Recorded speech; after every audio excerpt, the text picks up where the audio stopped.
¿qué es lo que vamos a tratar hoy? Vamos a tratar algunos temas de las medidas sociales generales que fue tomando el gobierno, también las medidas fiscales, las medidas societarias y las medidas laborales. Eso es todo lo que vamos a ver en esta tarde. Primero que nada, tenemos que saber que el COVID-19 fue detectado, obviamente el primer caso en marzo aquí en Paraguay. No fue una cuarentena total al principio, sino que fue una medida de evitar aglomeraciones, de evitar espectáculos públicos y demás, pero luego ya vino la cuarentena total, ¿verdad? Entonces ahí sale la Ley de Emergencia Nacional, la 6.524 del año 2020, donde adoptan medidas administrativas, fiscales y financieras. ¿Para qué? Para paliar al máximo las consecuencias que esto va a traer, que este aislamiento, que esta cuarentena y todo lo que tiene que ver con salud especialmente, puede llegar a impactar en todas las áreas laborales, tributarias, financieras. Primero que nada, adoptaron el aislamiento preventivo. Y aquí vemos algunos. Suspendieron la realización de eventos y espectáculos públicos o privados, tales como conciertos musicales, encuentros deportivos, reuniones políticas, gremiales, sociales, actividades religiosas, actividades recreativas. Todo esto fue en un principio, suspendieron la realización de estas actividades. Y como ya saben, nosotros también, como saben mis alumnos, nosotros en Convergencia también tuvimos que suspender las actividades presenciales. Ahora estamos haciendo todas las clases en forma virtual. Eso obviamente acatando lo que el gobierno nos indica y también tomando como medida para cuidado de cada uno de nosotros. Luego suspenden todo tipo de actividades en lugares cerrados, tales como cines, teatros, salas de conferencia, clubes, discotecas, casinos, bares, centros culturales. Se suspenden las actividades educativas en todos los niveles de enseñanza, incluidos universidades superiores y demás instituciones formadoras. También suspenden los eventos deportivos. Puede llevarse a cabo, pero sin presencia del público, o sea que solamente transmisión televisiva o por internet, obviamente, pero no puede aglomerarse gente. Se establece que los centros comerciales, los centros de trabajo, industria, oficinas públicas y transporte público, terminales de transporte, establecimientos penitenciarios, establecimientos similares deberán implementar medidas de higiene, seguridad y salud para mitigar la circulación del virus. También evitar la aglomeración de personas, asegurando el funcionamiento de las reparticiones públicas, instituciones privadas. Y se recomienda el uso preferente de la tecnología para el trabajo a distancia. Ya sabemos que casi todas las entidades públicas implementaron medidas digitales para hacer nuestras comunicaciones, para hacer los reclamos. En un principio habilitaron correos, en otro tiempo habilitaron números telefónicos. Todo eso están dentro de los materiales que voy a compartir con ustedes debajo del canal de YouTube. También van a encontrar esos datos en la página de cada institución, obviamente, ¿verdad? Pero en un lugar para encontrar todo de una vez, vamos a poner a disposición de ustedes en el link debajo del canal de YouTube. Y obviamente nosotros muchas veces no recibimos la respuesta, la asistencia con la urgencia que necesitamos, pero también tenemos que entender que esto es algo totalmente nuevo, algo que nos tomó a toditos por sorpresa y por lo tanto tenemos que únicamente adaptarnos, esperar y también insistir para recibir una respuesta. En algunos casos es muy lento y en otros casos es bastante rápido, pero no nos queda otra que adaptarnos a esta nueva modalidad porque es para prevención nuestra y también obviamente de los funcionarios. En cuanto al aislamiento preventivo, aquí cito algunos primero tenemos la resolución 90 del año 2020, donde el Ministerio de Salud Pública y Bienestar Social lanza el 10 de marzo del 2020. Luego en el decreto 3490 ya decretan un aislamiento preventivo total hasta el 12 de abril del 2020. Esto cuando se estaba cerrando la semana volvieron a quitar otro decreto ampliando nuevamente hasta el 19 de abril. Luego llegando ya cerrando la semana hasta el 19 de abril, se amplió nuevamente la cuarentena con el decreto 3547 hasta el 26 de abril y por último el decreto que conocemos que es hasta el 3 de mayo, el decreto 3567 del año 2020. Entonces estos son los principales decretos que nosotros conocemos, que nosotros vimos y que nosotros conocemos con respecto al aislamiento total. ¿Cuáles son los organismos o personas exceptuadas de cumplir con esta cuarentena? Son las autoridades nacionales, quienes deban cuidar a niños, de ancianos, niños y personas con discapacidad, a trabajadores de medios de comunicación, quienes ejecuten obras públicas, supermercados, establecimientos que comercializan artículos de primera necesidad, despensas, farmacias, ferreterías, veterinarias, provisión de garrafas de gas y también industrias y comercio de productos imprescindibles para la población y para la prestación de servicios públicos. Producción, distribución y comercialización agropecuaria, avícola y de pesca. Hay que decir que todas estas personas se pueden desplazar sin ningún problema, pero deben llevar la constancia correspondiente para poder circular. Si es que no llevan la constancia correspondiente, ¿qué es lo que hacen en caso de que las autoridades competentes que tienen la tarea de hacer respetar esta cuarentena, este aislamiento preventivo? Entonces aplican primero multas, hacen interrogantes, incluso vimos que aquellos que se trasladaban en la época de Semana Santa, algunos vehículos fueron incautados, ¿verdad? También tenemos, yo tengo un caso muy de cerca que en la carretera yendo para cuidar a un enfermo, le atajaron, pero no tenía el certificado médico donde constaba que tenía que cuidar a esa persona enferma. Entonces le citaron a la fiscalía y al final pudo demostrar de que sí realmente está cuidando a una persona. ¿Quién emite esa constancia? Hay un modelo en la página del Ministerio del Trabajo y si son funcionarios públicos en la página de su institución hay modelos específicos para ello. Pero para los trabajadores dependientes del sector privado encontramos en la página del Ministerio un ejemplo. Y justamente este sábado la ministra del Trabajo hablaba también de las constancias a aquellos que son independientes, porque acá vemos que hay algunos que obviamente son trabajadores, pero son trabajadores independientes y quién le emite el certificado de trabajo, ahí era la pregunta. Y la ministra del Trabajo le dice que bueno, que nosotros imprimamos de la página y nosotros hagamos la constancia de por qué estamos circulando. Y obviamente tienen que ser, los que están circulando con esa constancia, tiene que ser en esta área. Recién a partir de la próxima semana que ya se está levantando la cuarentena, pero le llaman una cuarentena inteligente, ahí comenzamos a salir otro sector.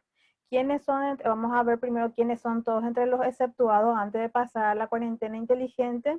Las telecomunicaciones, internet fija y móvil, servicios digitales y call center. Comercio exterior, recolección, transporte, tratamiento de residuos sólidos, mantenimiento de servicios básicos como agua, electricidad, comunicaciones, transporte público de pasajeros y estaciones expendedoras de combustible. Y acá en el transporte público hubo una semana entera, especialmente aquella semana donde ya se acercaba la Semana Santa, donde se anuló también en la circulación del transporte público ahora está funcionando, pero en mínima capacidad, no están trabajando al 100%. Al igual yo veo también ese mismo comportamiento en las telecomunicaciones, porque uno llama a estas instituciones, yo que tengo servicios de varios proveedores, obviamente porque trabajo con internet, tardan muchísimo en atender. Impresionante es cómo están tardando para aprender y obviamente para atender al cliente, y obviamente es porque están trabajando en su mínima capacidad, no en un 100%. Luego tenemos los servicios, también están exceptuados los servicios de entrega a domicilio de alimentos, medicamentos, productos de higiene, de limpieza y otros insumos de necesidad básica, servicios esenciales de vigilancia, limpieza y guardia. Entonces, estos son servicios que pueden circular hasta este 3 de mayo con la debida identificación. También están acá los cajeros automáticos y todas aquellas actividades que el Banco Central disponga imprescindible para seguir prestando el servicio y que el sector financiero no se vea afectado. También la cadena logística de puertos, buques fluviales, líneas marítimas y también transporte terrestre de carga y funerario. Todo este sector está dentro de las excepciones. Luego encontramos ya también que comenzaron a difundir la semana pasada, prácticamente el fin de semana, lo que llaman la cuarentena inteligente, porque aquí vemos una restricción casi total, pero con este listado de excepciones, quienes podían circular, pero con el certificado correspondiente. A partir del 4 de mayo nos dicen que van a ir levantando la cuarentena, pero con un comportamiento diferente, pensando y asumiendo que todos somos COVID positivos. ¿Para qué? Para nosotros cuidarnos y también cuidar al entorno. Al nosotros estar cuidándonos, también cuidar a nuestro entorno. Y realmente es algo que tenemos que adoptar hasta que se encuentre la cura, hasta que se encuentre la cura y también el remedio definitivo para esto, pero también es una cultura que nosotros tenemos que, como población, como paraguayos, tenemos que adoptar estas medidas de higiene, no solamente por el COVID, sino que por todo lo que hay, porque no es la única enfermedad que pueda ser transmitida por falta de higiene. O sea que, pero ahora mismo lo que el gobierno quiere concienciar es de que todos somos COVID positivos, posibles portadores del virus, cuidarnos a nosotros y cuidar a nuestro entorno. ¿Qué es lo que nos dice? Que expandir las medidas generales de promoción, prevención y protección de los entornos, el lavado de manos, distanciamiento físico, uso de mascarilla y no compartir el tereré o mate. Este es un comportamiento y aquí dan una línea de tiempo de lo que va a ir pasando en esta cuarentena inteligente. Pero hay que saber que esta cuarentena inteligente va a ir cumpliendo este plazo a medida de que el brote del coronavirus no se vuelva a reflotar o no se descontrole, porque ellos van a ir haciendo, como ven aquí, el 21 de mayo hay un primer informe donde van a evaluar la situación, y si es que está todo controlado, entonces vamos a una segunda etapa. Pero en esta primera etapa, el 4 de mayo, y que nos afecta a nosotros como contadores, vemos que nosotros podemos ya circular. Pero algunas cosas me dicen, vamos a ir viendo paso por paso. Primera etapa me dice que van a comenzar a habilitar las fábricas, industrias en general, la construcción de obras públicas, obras civiles en primera etapa de crecimiento y estructura, prestadores de servicios en el local del cliente hasta 3 personas, o sea que no es que voy a abrir mi local, sino que me voy a trasladar hasta el lugar donde está mi cliente. También el delivery y servicio de cobranzas. Actividad física, pero individual. Aquí no se abren todavía los gimnasios, sino que se da la oportunidad de que uno pueda salir a caminar, pero no en grupo como generalmente se suele ver. Entonces, actividad física individual. Esto inicia el 4 de mayo. Luego tenemos la segunda etapa donde prevén abrir las tiendas comerciales, pero de hasta 800 metros cuadrados. Oficinas corporativas, construcción de obras civiles en general, deportes profesionales, pero sin espectadores todavía, eventos culturales también sin espectadores. Ahora, yo no sé cómo van a hacer este sector, porque obviamente la parte económica está obviamente en vender sus entradas. No sé cómo harían, pero seguramente van a ir adaptándose y van a ir buscando los medios para poder seguir recaudando, porque ahora mismo todo está parado. Luego se prevé el 11 de junio un informe de la situación, de cómo está, para ver si es que se puede o no seguir avanzando con esta cuarentena inteligente. Luego tenemos el 15 de junio, dice, donde abren tiendas comerciales con más de 800 metros cuadrados, complejos deportivos, y hay un nuevo informe de situación en julio, y ahí ya se prevé la apertura de bares, restaurantes, eventos, hospedajes y otros sectores. Pero todos bajo la premisa de que nosotros tenemos que ir abriendo estos lugares, apertura de estos locales, pero proveer un mecanismo de lavado de mano e higienización. Ya vimos en las redes sociales que están ofreciendo este servicio, lavatorios portátiles y demás. Exigir el uso obligatorio del tapaboca y distanciamiento físico. O sea que las aperturas se van a ir dando de acuerdo a cómo va avanzando la situación del contagio, y también de acuerdo a cómo nosotros nos vayamos comportando en respetar estas medidas. Al final de este taller, en el último bloque, vamos a ver qué medidas el Ministerio del Trabajo está adoptando para adoptar estas medidas de higienización. Vamos a ver enseguida. Bueno, entonces vemos primera fase, el prestador de servicio puede trasladarse. Aquí entramos nosotros. Fíjense, acá dice, por ejemplo, masajistas, peluqueros, pedicuro, manicura, servicio doméstico, jardinero, plomero, carpintero, pintor, electricista, abogados, contadores, asesores, etcétera. Entonces aquí nosotros podemos comenzar a circular. Si bien es cierto, desde nuestra casa estuvimos trabajando toda esta cuarentena. No creo que yo sea la única, sino que yo sé que varios colegas estuvieron trabajando a full. Bueno, por aquí hay ya un permiso expreso de que nosotros podamos circular, pero con la autorización correspondiente. O sea que eso no termina. Tenemos que imprimir de la página del Ministerio del Trabajo la constancia para poder desplazarnos y justificar el por qué estamos saliendo. Yo imprimiría, aparte de esa constancia, porque yo, por ejemplo, soy independiente. Yo también imprimiría, aparte de esa constancia, porque obviamente yo me voy a estar dando esa constancia, yo no tengo un patrón, entonces voy a imprimir mi constancia de RUC donde dice que soy contador. Entonces, para evitar cualquier cosa. ¿Por qué? Porque las multas son altísimas si es que hay algún problema.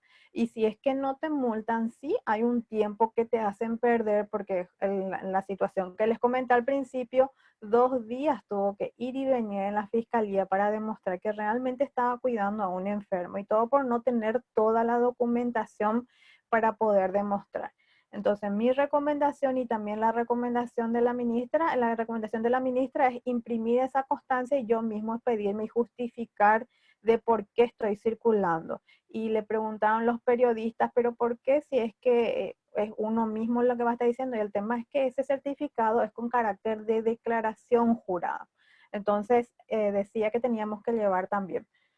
Pero aparte yo recomiendo la constancia del RUC para demostrar que estamos dentro de este sector, que podemos ya circular, tomando todos los cuidados y con uso del tapaboca obligatorio. También en cuanto a industrias, permiten las fábricas en general, talleres mecánicos, construcción de obras públicas y civiles, delivery y servicios de cobranzas de todo tipo o bien de producto que pueda ser entregado al consumidor, y también a cobranzas en esta etapa pueden circular.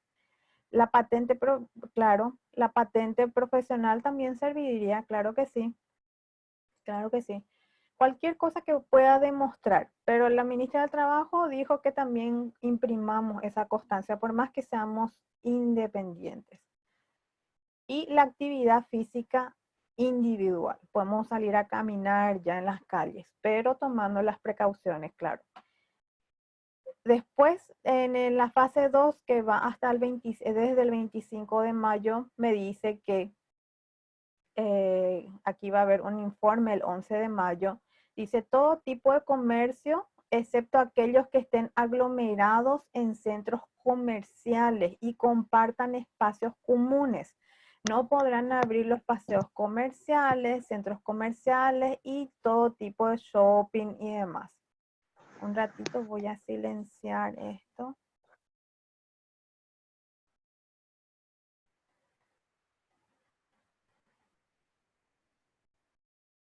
Ahí está, perdón. Bueno, entonces no se pueden abrir aquí en este caso van a ir abriendo ya los centros comerciales, los locales, pero lo que no van a poder hacer es tener, por ejemplo, los patios de comida, tener los lugares para que la gente se vaya a sentar. Puede ir, en esta fase ya pueden atender al mostrador y retirar la comida, pero no sentarse. En esta fase todavía no está permitida los espacios públicos donde haya aglomeración de personas, pero sí ya apertura de los centros comerciales, pero atendiendo de a uno a las personas, no permitiendo aglomeraciones. Dice Jessie, ¿podría facilitarnos la constancia luego en el caso de ser independiente? Que estamos en la fase 1 solamente dentro de nuestra jurisdicción, debemos movilizarnos, ejemplo, ir a Ciudad de San Lorenzo, por ejemplo, yo vivo en Lambaré y viceversa. No dice nada de eso. Bueno, esto es un PowerPoint que el gobierno lanzó. Ahora, esto obviamente tiene que reglamentarse. No hay en las entrevistas periodísticas y en todo lo que han dicho ahora, no dice limitación de espacio, porque nosotros somos contadores y nosotros somos contadores que no tenemos en un lugar nomás nuestros clientes o solamente en Asunción. Tenemos en varios lugares. Yo no creo que limiten a eso. Yo lo que creo que más limiten es la cantidad de gente circulando. Venta de artículos de cotillón.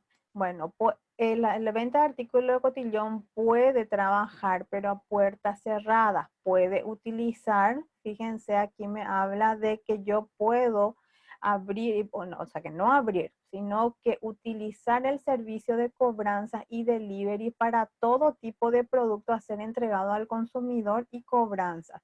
Porque, ¿qué es lo que quiere el gobierno? Que nosotros tengamos la menos cantidad de contacto con otras personas, entonces da la oportunidad de que el servicio de delivery, servicio de cobranza sea nuestro aliado para poder seguir trabajando, para poder seguir vendiendo. Ahora, para abrir nuestro cotillón al público nos habla en la fase 2, que es a partir del 25 de mayo, pero todo depende del informe de la situación en ese tiempo. Aquí nosotros tenemos, sí o sí tenemos que ir esperando para que esto se dé, se tiene que ir, tenemos que estar pendientes del informe de la situación. Luego tenemos la fase 3, donde abren comercios de más de 800 kilómetros, pero sin patio de comida. Acá no puede todavía haber aglomeración. También se permite abrir los gimnasios, academias y polideportivos. Esto es a partir del 15 de junio, 800 metros, así mismo, 800 metros. Entonces tenemos aquí ya la apertura de gimnasios, academias y polideportivos, pero tendríamos que esperar a la reglamentación, a ver, porque yo creo que van a abrir por turnos, porque, o sea que por horarios, ¿verdad? A cada cliente le va a dar tipo horarios para evitar la aglomeración. Luego tenemos la fase 4, donde ya se habilita la apertura de bares, restaurantes, eventos, hospedaje en general y otros sectores. Entonces, toda esta fase depende realmente de cómo vayan avanzando los informes. Y las aperturas, sí o sí, de cada comercio va a ser en base a un protocolo que el Ministerio de Salud Pública establece, que es, como ya dijimos, proveer mecanismos de lavado de manos, higienización de ingreso y de salida del recinto y exigir el uso obligatorio de tapaboca y el distanciamiento físico. Eso es un panorama general de todas las medidas de aislamiento y también de las etapas que va a ir teniendo el levantamiento de la cuarentena.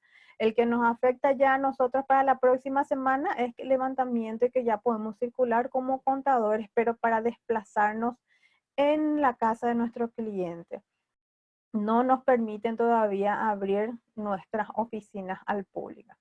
Bueno, en cuanto a medidas tributarias, tenemos las siguientes medidas. No son todas, pero sí son las más importantes.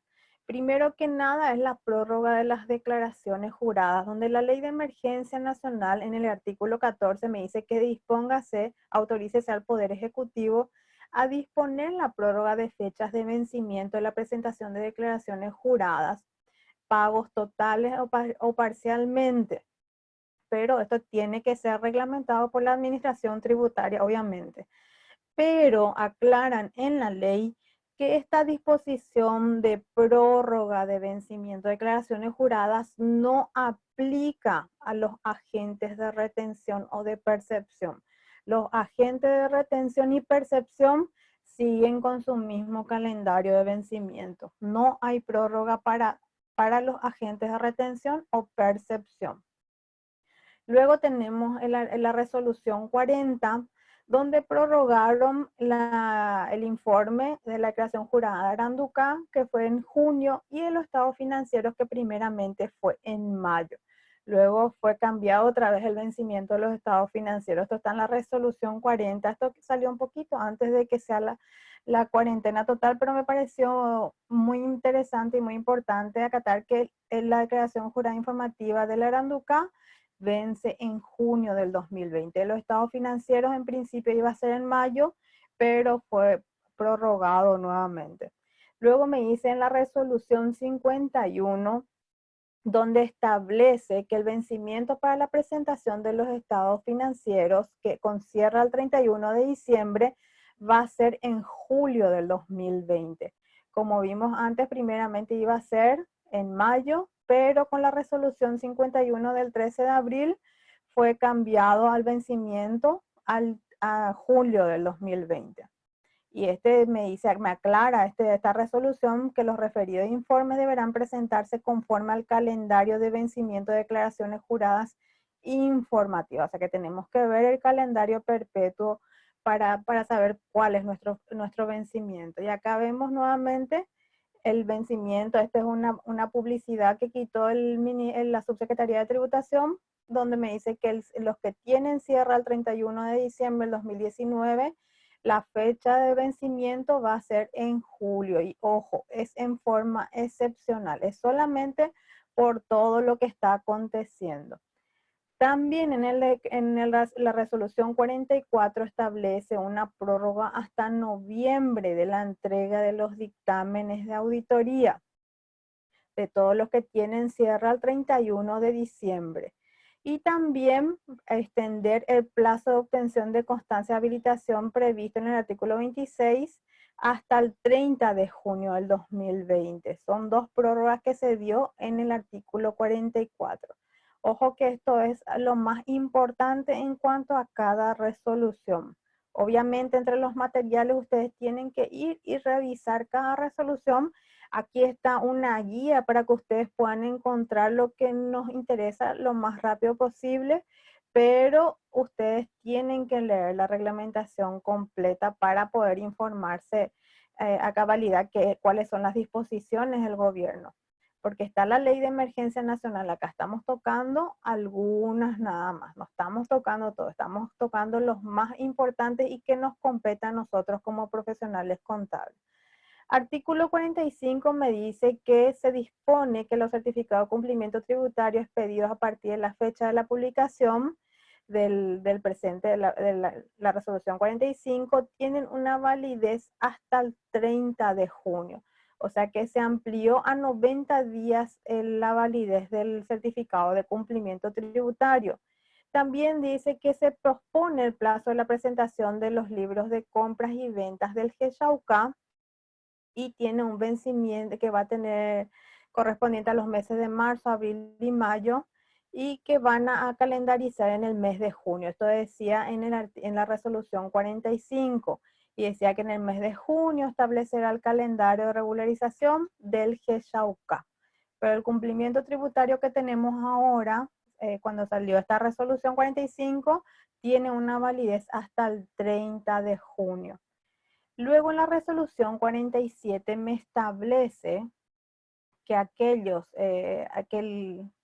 entidades financieras que siempre nos piden el cumplimiento tributario para otorgarnos un préstamo, hacen una ampliación. Si yo solicito un préstamo de 150 millones de guaraníes, recién allí me van a pedir un certificado de cumplimiento tributario. Antes era por cualquier solicitud de cumplimiento tributario, para cualquier solicitud de préstamo prácticamente. Ahora es a partir de 150 millones. Pero ojo, estas son disposiciones transitorias. Después va a volver otra vez. Para la solicitud de cumplimiento tributario, el contribuyente debe estar al día y no debe tener nada de pago de IVA. Así es, Jessie. Eso sigue igual. Podemos pedir un certificado de cumplimiento en controversia, pero tenemos que estar al día hasta lo que venció antes de que hubo la prórroga. Todo eso tenemos que estar al día.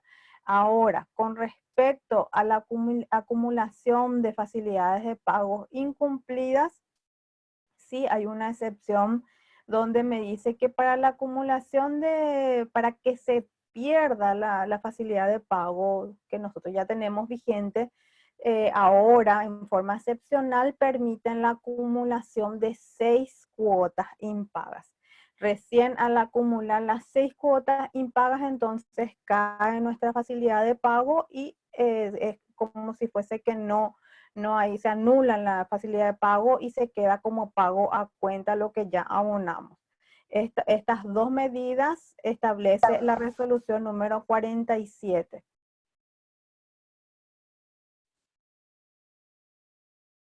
Un ratito, por favor. Voy a silenciar.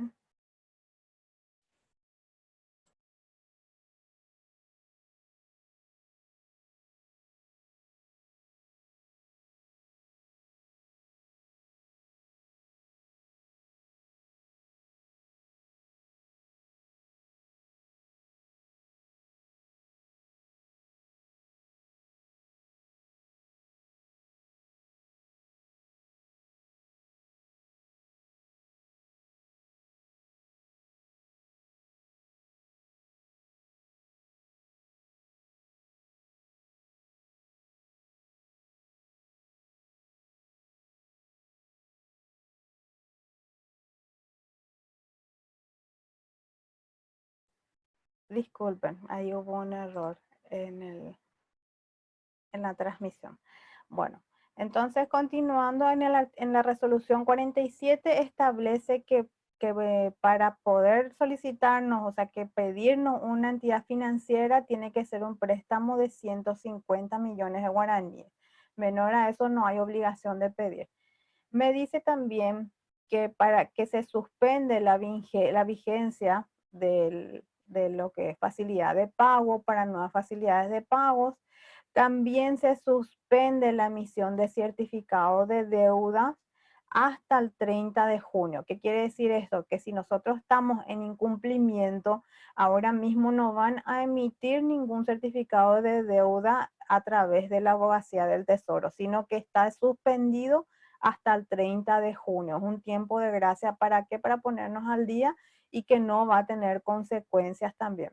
Luego la resolución 49 establece la prórroga de los vencimientos de las declaraciones juradas. Aquí yo pongo solamente algunos. ¿Qué pasó con el IRP especialmente? El IRP venció hasta el 6, pero con lo que tiene en terminación 7, a partir de esa terminación fueron beneficiados con la prórroga. Los que tienen terminación 6 se mantuvieron en sus vencimientos normales. Entonces, los que tienen terminación 7 sí fueron afectados con esta prórroga y tienen tiempo para presentar hasta el 4 de mayo, que es el IRP, IRE presunto, tributo único maquila, IVA, impuesto selectivo al consumo. Estamos hablando de febrero. Impuesto selectivo al consumo, combustibles, libro compras, libro ventas de febrero, declaración jurada informativa de precios, periodo fiscal. Entonces, vencimiento 4, los que tienen terminación 7. Los que tienen terminación 8, IRP, vence el 5 de mayo. Los que tienen terminación, los que son impuestos selectivos al consumo, libro compras, libro ventas y ajuste de precios, entonces vencen el 6, los que tienen terminación 9. Esto es lo que sufrió una variación los que son periodo febrero y vencía en marzo normalmente, pasó a mayo ese vencimiento. ¿Por qué? Porque la cuarentena fue algo muy abrupto y obviamente no nos dio un tiempo para poder prepararnos y poder presentar todas las declaraciones juradas. Por eso es que nos dio un tiempo de gracia.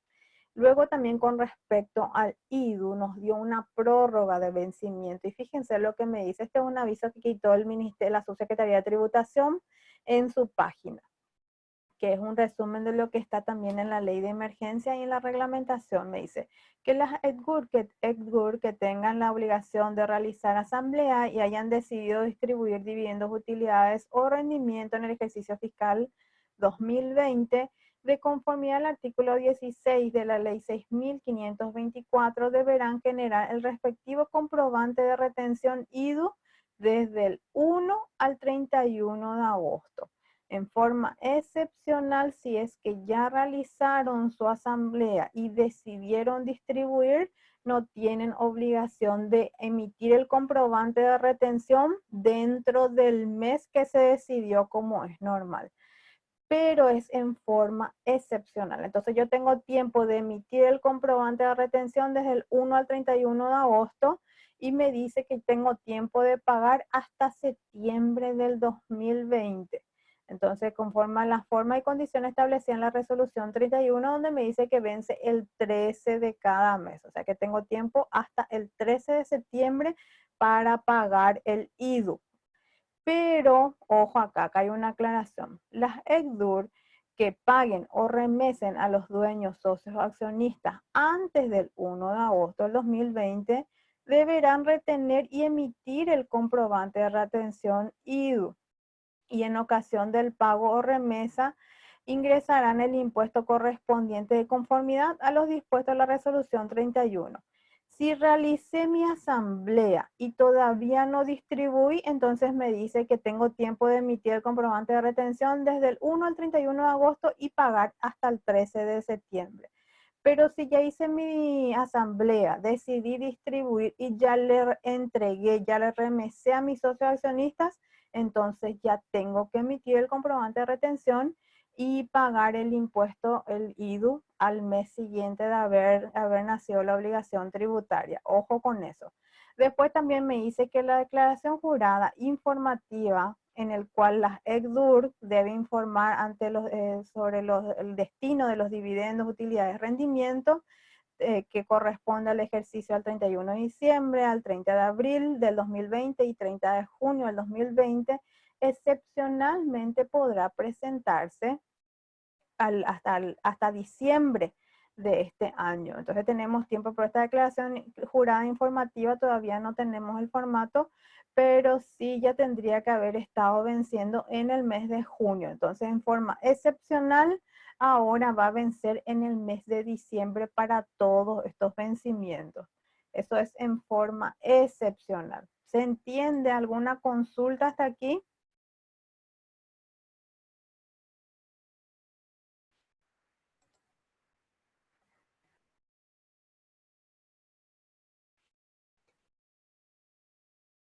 Bueno, continuamos.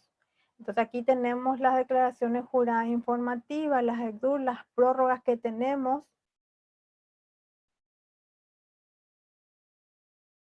La última parte, sí, decime, Noelia. Estas son declaraciones informativas porque las ECDUR tienen dos obligaciones a partir de este año.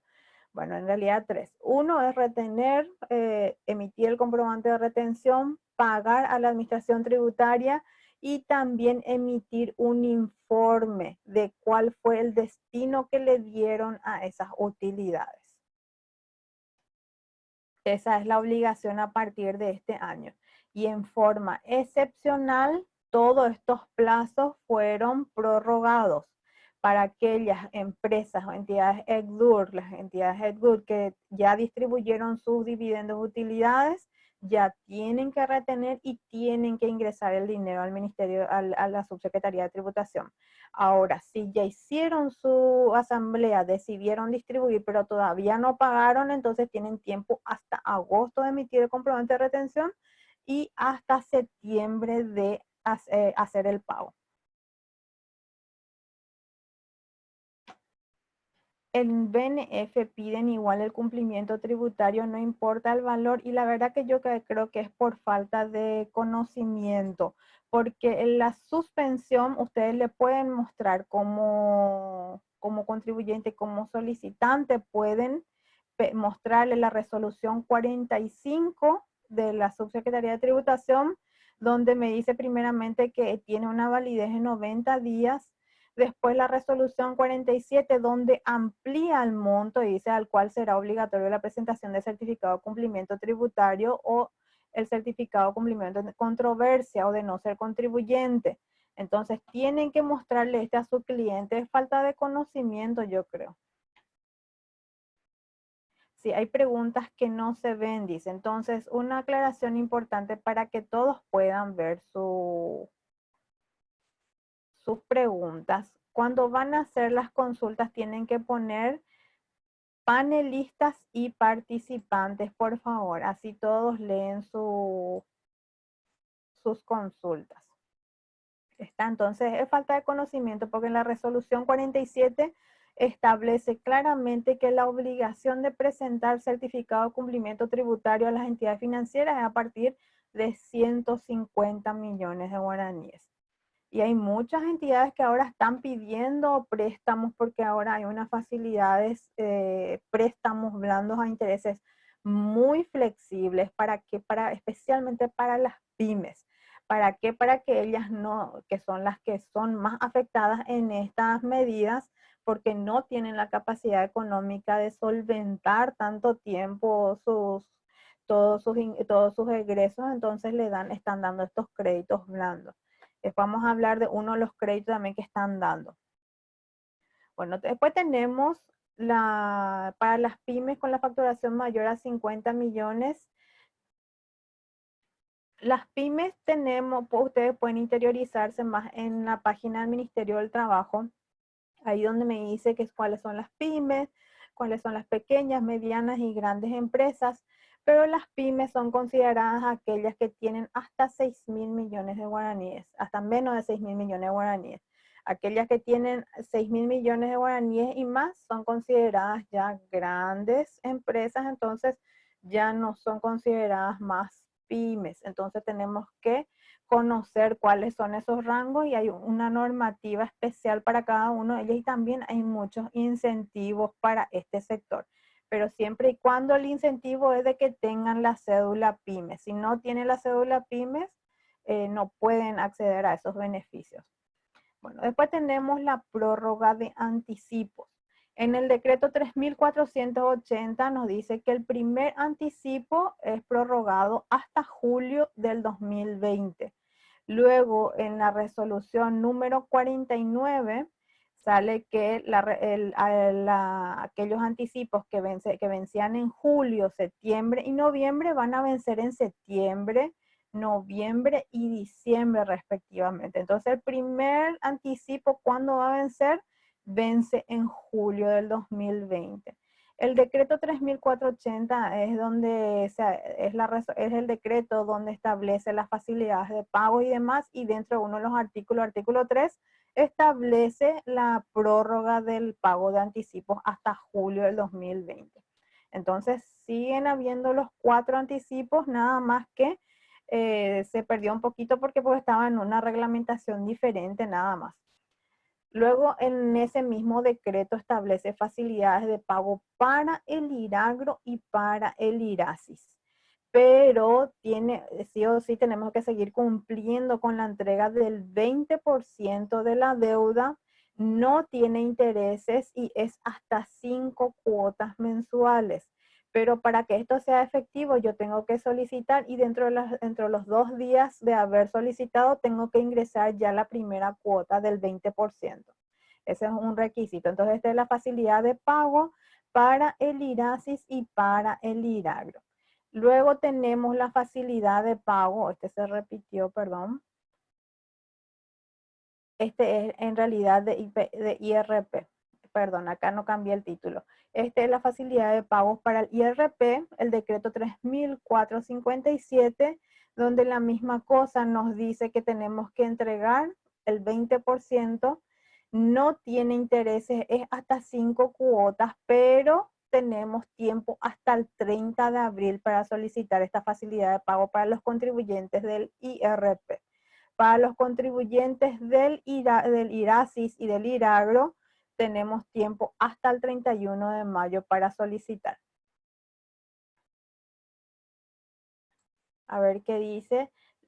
Intervención judicial por falta de pago. No se va a realizar. Yo tengo una SA que abona desde diciembre, que no abona desde diciembre su IVA. Si ya se emitió el certificado de deuda, la deuda ya está. Ahora, lo que está suspendido son todas las acciones. Y si es que no se emitió todavía el certificado de deuda, no se va, hasta junio está suspendido. Ahí depende de si ya se emitió o no el certificado de deuda. No, hasta el 30 de abril es. Para el IRP tienen tiempo hasta el 30 de abril para solicitar esta facilidad de pago. O sea que tienen que presentar antes del 4, que es el primer vencimiento otra vez, que son con terminación 7. Hay una incongruencia acá porque nuestro vencimiento para el IRP es el primer vencimiento es el 4, el segundo es el 5 y el otro es el 6. Pero fecha para solicitar fraccionamiento para el IRASIS es 31 de mayo y para el IRP es hasta el 30 de abril. Hay una incongruencia ahí porque nuestro vencimiento es después. Acá están todos los planes porque siempre nos confunde cuando salen porque tenemos 2 códigos a la hora de solicitar la facilidad de pago. Aquí tienen los números de planes que tienen que utilizar para que no les genere intereses, que les permita hasta 5 cuotas y la entrega inicial del 20%. Pero ojo, tienen que entregar el 20% dentro de los 2 días que solicitaron. No entregan ese 20%, entonces no corre la solicitud de facilidad de pago. Así es que tengan mucho cuidado con esto. Después también el decreto 3477 del 2020 establecen un régimen especial del IVA. Está vigente hasta el 30 de junio, que es un régimen especial, una tasa especial a aquellos productos sanitarios en el marco de la emergencia nacional, que son aquellos, esto es de los usos de químicos o de productos que contengan sodio, el hipoclorito de sodio, que acá estamos hablando de lavandina. Estos son el nombre técnico, digamos, nombre químico. De cirugía, los productos de las partidas 56002 al 003. Tenemos que ver en la nomenclatura común del sur, tenemos que ver cuáles son los productos que están dentro de este listado. Las telas sin tejer, tapabocas, los demás tapabocas que no sean de tela sin tejer y demás tapabocas con dispositivos elementos filtrantes. Todo esto es hasta el 30 de junio. Y la pregunta es, ¿cómo yo facturo? Porque la pasada en el grupo una de las colegas estaba diciendo, el súper no me quiere tomar la factura porque quiere que le ponga el total al 5%. Pero sin embargo, el decreto 3447 nos establece cuál va a ser la forma que tenemos que facturar estos productos. No es el total a la tasa del 5. ¿Sería lo más fácil? Sería lo más fácil, pero el decreto me dice que no. El decreto me dice que la base imponible del total de la venta de estos productos, el 50% va a ser mi base imponible del IVA a una tasa del 10. Obviamente que ahí también va a afectar a mi prorrateo del IVA. Entonces, ¿cuál es la forma correcta de documentar? Es 50% en la columna exenta, 50% base imponible, la grabada, a la tasa del 10%. Esto es para la importación de estos productos y también para la comercialización, para la distribución de estos productos. Pero son solamente los productos que están en este listado. Y también tienen una validez hasta el 30 de junio. Dice, también irá si vence en julio y el fraccionamiento es hasta mayo. Sí, así mismo. Yo creo que van a actualizar eso. No encontré todavía ninguna reglamentación que haya actualizado el tema del fraccionamiento, pero yo creo que van a actualizar porque eso se quedó desfasado. Acuérdense que esta facilidad de pago salió con anterioridad a la resolución de donde se amplían todos los plazos. O sea que yo creo que eso van a corregir. Luego también se suspende la devolución de los créditos fiscales. Se suspende durante la vigencia de la declaración de emergencia del ingreso de nueva solicitud de devolución de créditos fiscales, así como la resolución de aquellas que se encuentren en trámite, salvo que las últimas hayan sido por el régimen acelerado. Están suspendidos entonces las devoluciones de los créditos fiscales por el momento. Luego tenemos las disposiciones. Estas son las disposiciones generales y más importantes que nos afectan en la parte tributaria. Luego ustedes tienen que ir, ustedes dentro de los materiales que va a estar, fíjense, aquí está todo esto, tienen que leer también porque es muy interesante que estén 100% informados. Pero este es un resumen de lo más importante que nos afecta en forma tributaria y la ley de emergencia nacional completa, obviamente.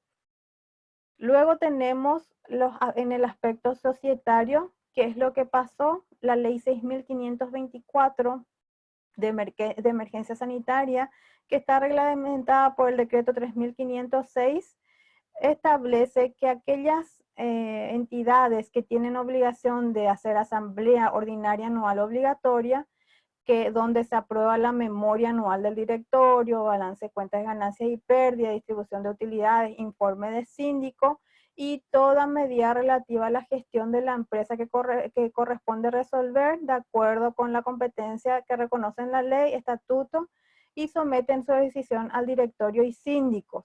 Y también en la asamblea, donde se designan directores, síndicos y fijación de retribución, será convocada a más tardar del 30 de junio. O sea que la Asamblea General Ordinaria, que generalmente tenemos que hacer hasta el mes de abril, queda temporalmente postergada y tenemos tiempo hasta más tardar el 30 de junio del 2020 para realizar las convocatorias según los plazos de las asambleas vigentes. Esta excepción será aplicada únicamente durante la vigencia de la Ley de Emergencia Nacional, la Ley 6524, quedando el siguiente ejercicio, el 2021, según lo que dicta el Código Civil en el artículo 1079. Entonces, mientras solamente por este año tenemos tiempo a realizar las asambleas hasta el 30 de junio. A partir del próximo año tenemos tiempo hasta abril. También queda postergada la obligación de comunicación de asambleas y esta deberá ser cumplido por medios electrónicos. O sea que ya estábamos luego haciendo por medio electrónico, pero ahora sí o sí no hay más nada por mesa de entrada, tenemos que hacer por medios electrónicos. Incluso si no tenemos el PIN, también se solicita y ellos aprueban en forma electrónica el PIN para hacer las comunicaciones de las asambleas y demás. Después también me dice que la sociedad que haya llevado a cabo ya su asamblea ordinaria con 5 días de anticipación al 9 de marzo, que fue la cuarentena, el estado de emergencia, el 9 de marzo, si es que hizo 5 días antes, excepcionalmente, por única vez tendrá plazo hasta el 30 de junio para comunicar la realización de la asamblea sin multa. O sea que si yo realicé antes del 5 días antes del 9 de marzo, no voy a tener multa por no comunicar. Tengo tiempo hasta el 30 de junio para comunicar. Pero en el caso de que se haya convocado ya la asamblea y para la fecha desde el 9 de marzo en adelante y por la imposibilidad de reunirse, entonces se deberá volver a convocar asamblea ordinaria. O sea que si es que fue convocada para fechas posteriores al 9, hay que volver a hacer toda la convocatoria. Pregunta dice, sobre la suspensión de los empleados domésticos. Ese vamos a hacer más adelante. Ahora estamos en societarios y después ya vamos a llevar en las medidas laborales. Bueno, entonces otra medida societaria, que se modifica el plazo de la comunicación de los beneficiarios finales. ¿Cuál es el calendario actual? Que de 0 a 3 venció el 29 de febrero. Eso no se movió. Ya venció lo que tienen terminación RUC del 0 al 3. Pero aquellos que tienen terminación del 4 al 6 tienen tiempo hasta el 30 de abril del 2020. O sea que tenemos 3 días más para comunicar. Tenemos tiempo hasta el jueves para comunicar los que tienen vencimiento de 4 al 6. Los que tienen terminación del 7 al 9 tienen tiempo hasta el 29 de mayo. Estos son los nuevos plazos. ¿Por qué? Porque el segundo plazo vencía en marzo y el último plazo vencía en abril. Ahora se movió un mes todo el calendario de vencimiento para comunicar los beneficiarios finales y la información de la estructura jurídica. A ver qué me dice. No hay resolución de cómo tiene que ser la asamblea, los protocolos de salud. No. En la página, fíjense, lo único que ahora mismo hay protocolo, vamos a ir a la página del Ministerio del Trabajo. Fíjense que aquí sí ya establecen cierto instructivo para aquellos que realizan obras públicas, obras civiles, instructivo delivery para albergues, supermercado, estaciones de servicio, instructivos para establecimientos, instructivos para locales comerciales y transporte fluvial. Estos son los instructivos que hay ahora. ¿Qué es lo que va a pasar a partir de ahora en las empresas? Y vamos a ver ya, a ver, estamos en la lámina número 45, pero para adelantar un poquito ya con respecto a las medidas. Fíjense lo que ahora mismo el Ministerio del Trabajo nos dice con respecto a la salud y seguridad ocupacional, donde van a comenzar a capacitar a 2 empleados por cada empresa. ¿Para qué? Para cumplir con todas las medidas sanitarias. Y acá no es obligatorio de que sea un técnico en seguridad ocupacional. El Ministerio del Trabajo dice, yo me voy a encargar de capacitarle a tu personal y por lo menos a 2 asignarle y nosotros vamos a comunicarnos con él y le vamos a capacitar. Ellos van a ser tus técnicos ahora. Ahora lo que ya están creados son los que están en esta página, pero por cada uno, por cada sector va a ser capacitado de acuerdo a cuál es ¿cómo se llama? La actividad que cada uno realiza. Yo conozco justamente en uno de los grupos había comentado una de las colegas que hicieron reunión virtual, ¿verdad? Y después firmaron todos para no arriesgarse y no firmarse. O sea que son medidas que ellos tomaron y no hay nada que diga que no se puedan reunir en forma virtual también, ¿verdad? Si se convocó asamblea ordinaria el 9 de abril, ¿debo volver a publicar otra fecha? Sí. Asimismo, no, se publica de vuelta. Si se convocó a asamblea y no se realizó, tienes que hacer todo el procedimiento otra vez y hay tiempo hasta el 30 de junio de volver a realizar.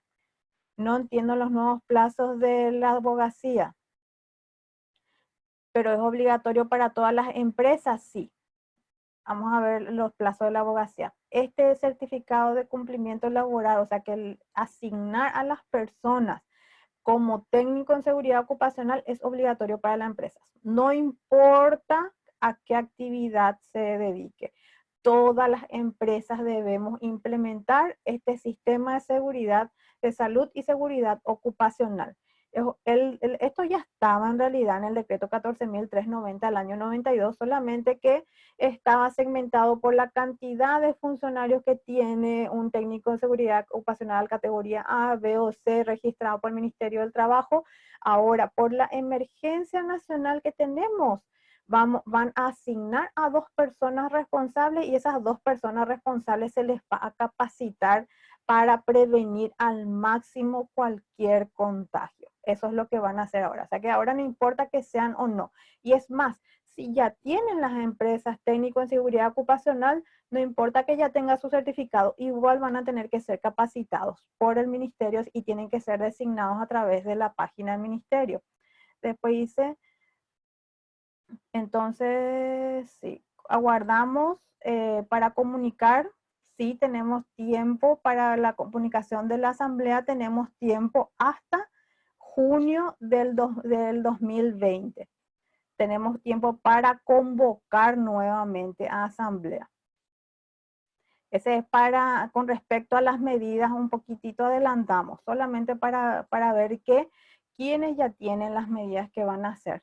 Y nosotros, los más pequeños, los que tenemos empresas más pequeñas, no importa la cantidad de funcionarios que tengamos, igual tenemos que implementar estas medidas.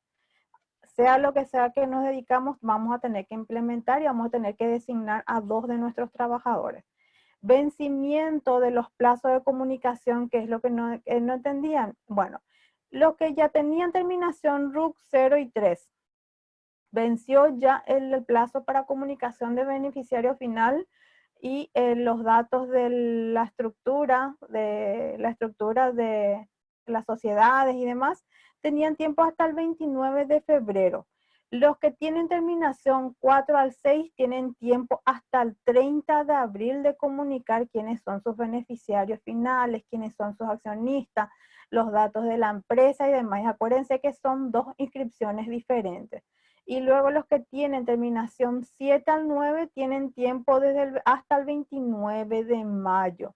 Estos son los nuevos vencimientos. Estos van a encontrar en la ley 6.446 del 2019, cuáles eran los plazos originales, luego salió el decreto y ahora se amplió por medio del decreto 3.486. Y dice, para las personas y estructuras jurídicas constituidas con posterioridad a la fecha de la vigencia de la ley, rige el plazo de los 45 días. Para ellos sigue siendo el mismo vencimiento. A ver, acá hay varias preguntas, dice. 9 de marzo, no es abril. No, abril es el vencimiento.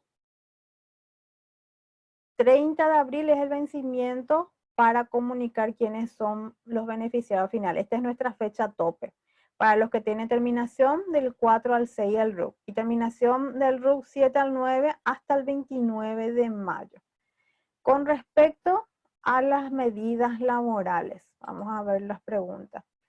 Me refiero al técnico de seguridad ocupacional, solo sociedades profe o también unipersonal, todas las empresas. Técnico en seguridad ocupacional, no técnicos certificados, porque antes de lo que era la pandemia tendrían que haber tenido técnicos certificados por el Ministerio del Trabajo, aquellas empresas que tienen cierta cantidad de trabajadores. Hay toda una norma con lo que es salud y seguridad ocupacional, que es el decreto 14.390 del año 92, ella la más importante. Pero a partir de ahora, no importa si tienen 1 o 2 funcionarios, igual tienen que designarle porque le van a capacitar qué tiene que hacer para prevenir al máximo el contagio entre ellos, con los compañeros y también con las personas, con el público que vienen a sus oficinas o establecimientos. ¿Cómo hago en el caso de que tengo un negocio con 4 empleados, 3 son repartidores y 1 queda en el negocio? Bueno, y vas a tener que hacerle también capacitación a los repartidores porque ellos también tienen que guardar todas estas normas. Entonces, al que queda el negocio y representando a uno de los que salen, porque estos técnicos que van a ser nombrados por nosotros van a ser capacitados por el Ministerio del Trabajo y ellos tienen que otra vez a nosotros capacitarnos y asegurarse de que esas medidas se cumplan. O sea que tenemos que capacitarle a todo el personal en síntesis, pero ahora mismo nos pide que designemos a 2. También la comunicación de asamblea para entidades sin fines de lucro. Las entidades sin fines de lucro no tienen obligación de realizar asamblea. Y si es que en su estatuto dice que van a realizar asamblea, no hay obligación que tenga que ser comunicado a la Abogacía del Tesoro. Entonces, esto que nosotros estábamos viendo ahí de prórroga para las asambleas es para aquellas que tienen obligación de realizar asamblea y hacer distribución de utilidades. Ahora el problema están otras entidades que no tienen obligación de realizar asamblea, pero sí tienen que decidir la distribución de utilidades. Por ejemplo, las SRL. Las SRL no hace asamblea, no tiene, por lo tanto, para comunicar a la Abogacía del Tesoro que realizaba una asamblea, porque ellos lo que hacen es reunión de socios, no comunican eso a no ser que diga su estatuto que tengan que hacerlo, ¿verdad? Pero hacer reunión de socios no va a ser asamblea. Y no tienen obligación las SRL de comunicar a la abogacía. Ahora, la obligación de beneficiario final, ahí sí. Ahí sí es para todo, es para las entidades sin fines de lucro, es para las SRL, las sociedades por acciones, sociedades simples, para todo. El beneficiario final, nuestro plazo de los que vencen ahora en abril, tenemos tiempo hasta 4 días, 3 días más, y luego las últimas terminaciones tenemos hasta mayo.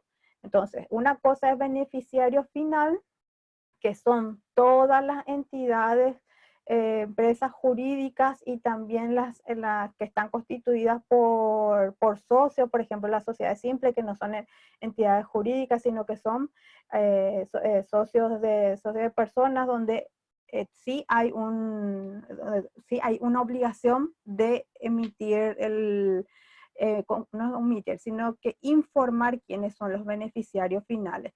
Y las entidades sin fines de lucro también, pero ellos no realizan asambleas, a no ser que diga su estatuto. Y puede ser que su estatuto diga que tienen obligación de hacer su asamblea en el 4.º mes, así como las sociedades anónimas, pero ellos no remiten ese informe a la abogacía.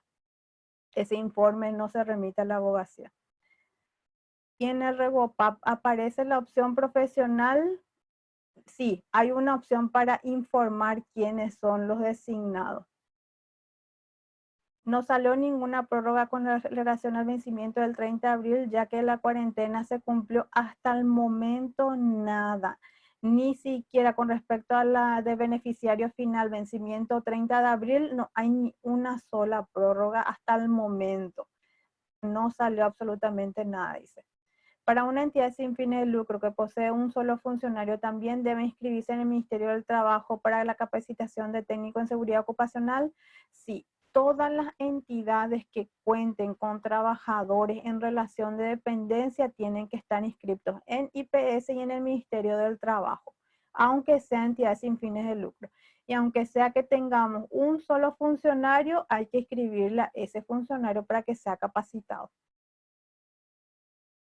Dice, el agente de seguridad ocupacional tiene que ser empleado que ya está en IPS o puede ser un profesional superior, tiene que ser un trabajador dependiente. El técnico en seguridad ocupacional normal generalmente es un trabajador independiente.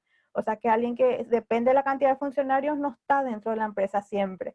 Pero en este caso, que lo que se quiere es capacitar a todos los trabajadores, sí tiene que ser un trabajador dependiente de la empresa. Sí, porque estoy leyendo el chat de las preguntas, por eso no se ve la imagen. Después, si la sombra negra que ven es en las preguntas que yo estoy leyendo.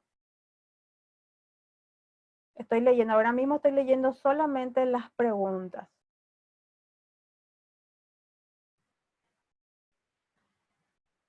Sí, ahí está. Es el chat. Al abrir el chat sale una sombrita, por eso nomás. Bueno, con respecto a las normas laborales, ¿cuáles son las medidas que fueron adoptadas? Las medidas adoptadas fueron primero la adopción del teletrabajo, o sea que trabajar desde casa, teniendo en cuenta ciertas medidas y también haciendo una adenda del trabajo de cuáles van a ser las nuevas condiciones y cuáles van a ser y por cuánto tiempo también va a ser esta modalidad de teletrabajo.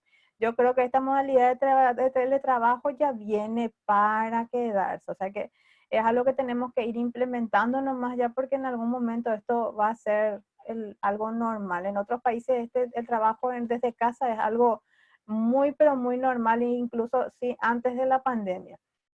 También nos dice el Ministerio del Trabajo, para poder prevenir el contagio y demás, otorgar las vacaciones y para no acudir ya de buenas a primeras a la suspensión del contrato del trabajo.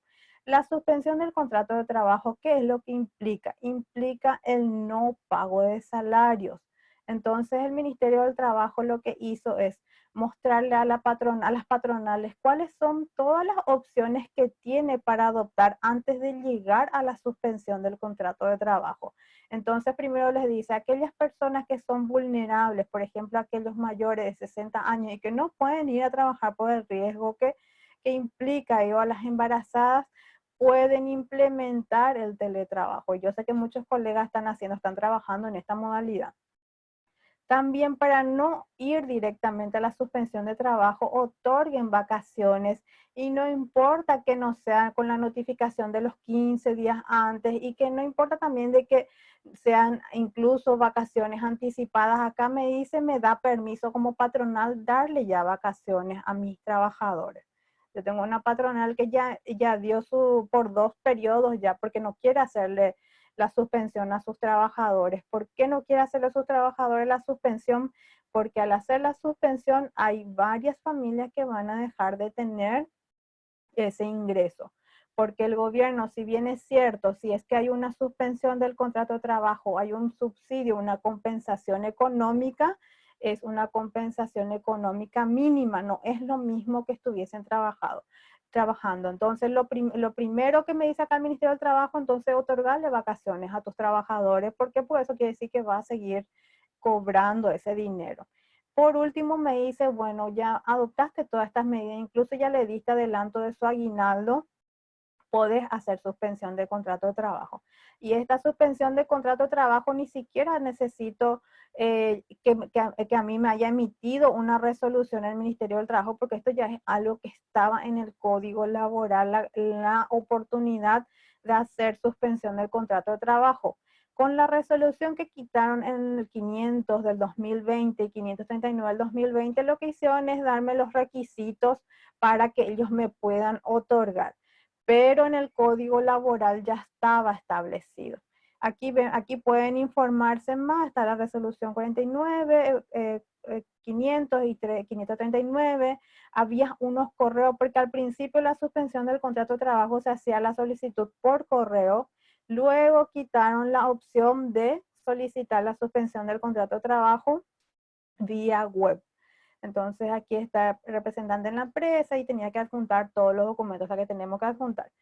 Y aquí quitó las indicaciones de hacer este trámite vía online y les dice a la patronal, estas son las causas en el que el Código Laboral en el artículo 71 permite hacer una suspensión de contrato del trabajo, que es falta o insuficiencia en materias primas o fuerza motriz para llevar adelante las tareas, carencia de medios de pago o la imposibilidad para continuación normal del trabajo, el acceso de producción de una industria terminada con relación a condiciones económicas, imposibilidad de proseguir los trabajos de una empresa de industria terminada por no ser rentable su explotación, el caso fortuito o de fuerza mayor cuando tenga consecuencia necesaria, inmediata y directa la interrupción de la faena. Y esto se dio un caso fortuito. Entonces, el que más aplica a nuestro caso, en que no depende, que no es algo que dependa de la patronal, no es algo que dependa del trabajador, entonces se puede dar que es un caso de fortuito o de fuerza mayor.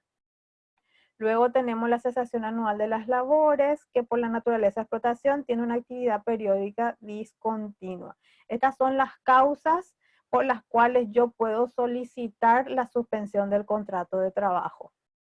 Pero me dice, si es que yo quiero hacer la suspensión del contrato de trabajo, tengo que solicitarlo y me tienen que emitir una resolución. Y hace poco en el Ministerio del Trabajo, en su página, quitaron que 1000 resoluciones habían quitado hasta el momento. Y hay muchos colegas que en todos los grupos siguen quejándose que todavía no reciben ninguna respuesta. O sea que lastimosamente hay muchísimas más.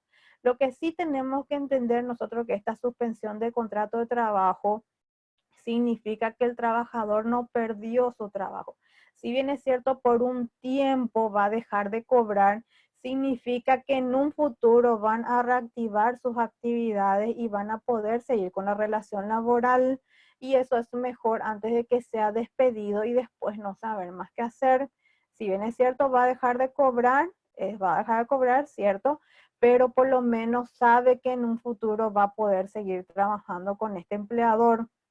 Y especialmente las pymes, las pequeñas empresas, no tienen la capacidad para seguir pagándole a su trabajador un salario sin que tenga ingresos de por medio. ¿Por qué? Porque generalmente este tipo de empresas se manejan con el día a día, no tienen un ingreso, un colchón bastante fuerte como para poder aguantar este tipo de situaciones. Entonces, está esta figura en el Código Laboral, se reglamentó con la resolución 500 y 539, y aquí nos dice paso a paso y qué debemos adjuntar para comunicar esto vía electrónica. Después me dice, una vez que salga la resolución del Ministerio del Trabajo, va a comunicar directamente a IPS que se dio la resolución, corrió la resolución, y esta es la nómina de empleados con suspensión. ¿Cuál es la consecuencia? Que al comunicar a IPS es que esos trabajadores pueden acceder al subsidio que está contemplado en la Ley de Emergencia Nacional, y eso está en la resolución 2320 del 27 de marzo, donde dice que una vez que reciban la comunicación del Ministerio del Trabajo, directamente ya van a entrar estos trabajadores en la nómina para que pueda cobrar el subsidio. Después me dice también esta resolución, me dice quiénes van a poder cobrar. Van a poder cobrar, tienen que hacer los empleadores, pueden solicitar los empleadores del sector doméstico, y que harán también esta comunicación de suspensión de actividades de emergencia sanitaria en forma directa. Esto salió primero en la resolución 23.